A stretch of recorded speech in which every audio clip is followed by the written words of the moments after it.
Liwanag po ang pagsisinungaling ng ating Pangulo dahil dun sa binanggit na po na 5,500 na flood control project na natapos na at marami pang kasunod. I-review muna, magre-review dyan, Presidente. Ipapasa niya sa Kongreso at Senado, mga kasama niya lahat. Lahat, at lalo na po sa inyo, Governor Chavez Singson, maraming salamat po at kayo ay nakikita namin na nakikisa sa sentimento ng mga mamayang Pilipino. Tungkol lang po dun sa sinasabing pagsisinungaling, nadagdagan ko lang po. Maliwanag po ang pagsisinungaling ng ating Pangulo dahil dun sa binanggit na po na 5,500 na flood control project na natapos na at marami pang kasunod. Subalit ang Panginoon po ang nagpahayag na talagang wala pong natapos.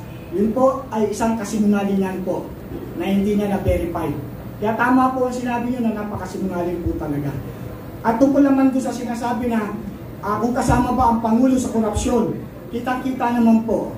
Dahil unang-una, ang lahat ng nagaganap na ito, imposibleng walang kinalaman ang ating head of the state.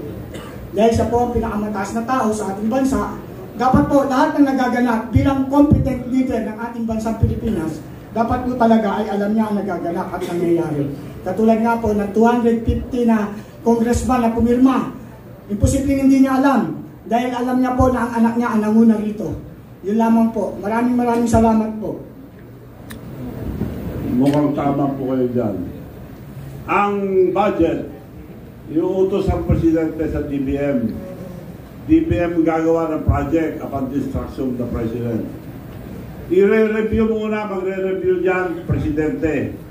Ipapasa niya sa Kongreso at Senado, mga kasama niya lahat. Sino hindi sumusunod doon? Ngayon, bibintakan niya ibang tao. Alam niya lahat yan. Kaya may Alzheimer kako dahil dinensyon niya yung graft and corruption sa flood control. Kasama siya, nakalimutan niya eh.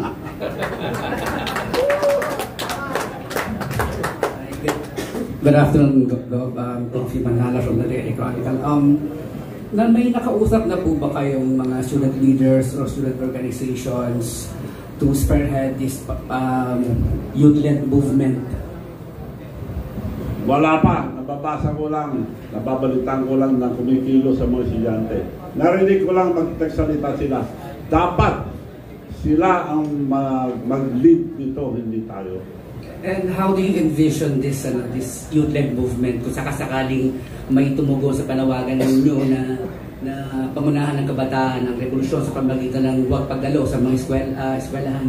Paano niyo po ito nakikitang ma-execute ng mga kabataan? Well, future nila ito eh. So are you calling for boycott? Yun ang future nila. So sila bahala kung ayaw nila, sila maapektuhan. So are you calling for total boycott? Kung hindi itong korupsyon, sila apektado, wala silang pinabukasan.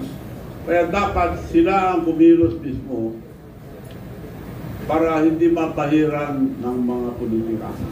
So yung pong boycott ng mga estudyante sa eskwelahan, sa pagdalo sa eskwelahan nila, sa paaralan should be continuous habang hindi buwaba yung mga corrupt sa pamahalaan. Suggestion ko lang yun para peaceful. Walang gastos pa. Lalaban tayo sa demonstrasyon. Ang dami nilang pera. Lalaban sa demonstrasyon. Magbabayad sila ng mga kalaban. Mumurahin pa tayo yung mga attack dog. Dahil marami silang attack dog. Yung mga trolls. Anong laban natin yan? Ako nga, bago magsalita, may mga nag-attack na eh. Attack dog ang tawag ko dyan. Binabayaran sila para sirain ka.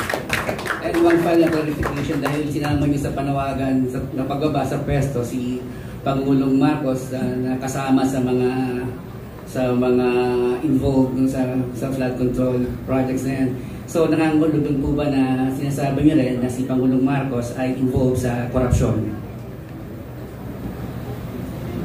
Tayo na lang ata hindi nakakaalam ah.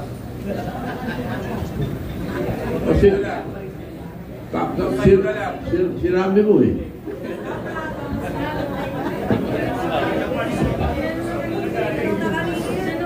Sino na tao? Tinanong na kanina yan. Sir, magandang hapon. Pagpapila po ng JMDCW.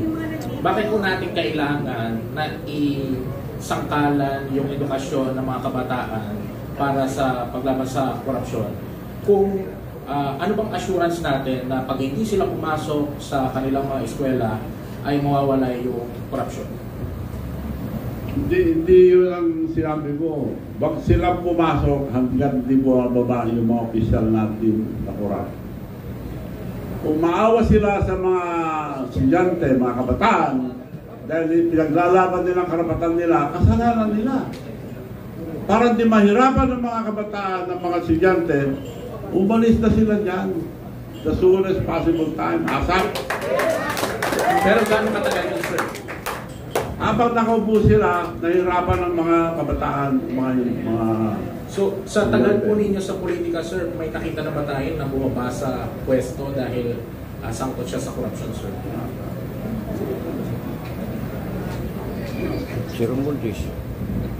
Dito sa Pilipinas, wala pa. Sa ibang bansa, nagpapakamatay pa.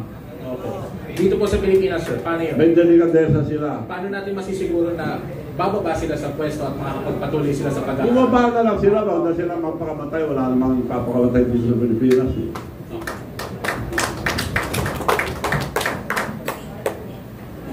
Magandang hapon po, ETA na 98.3 FM.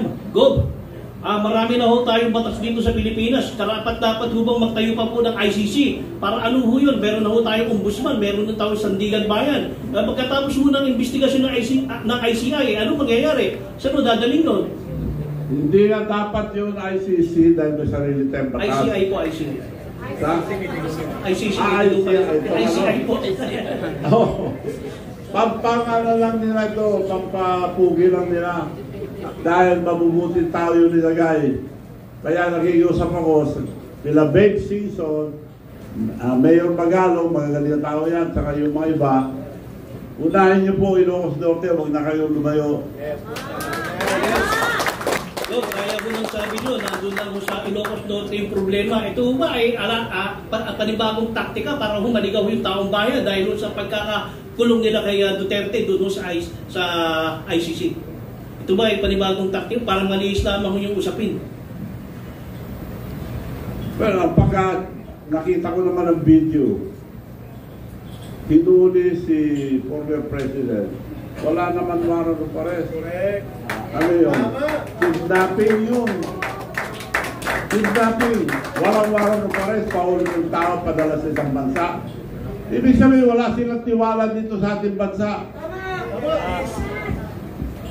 Ang totoo, ang gobyerno natin bulok na.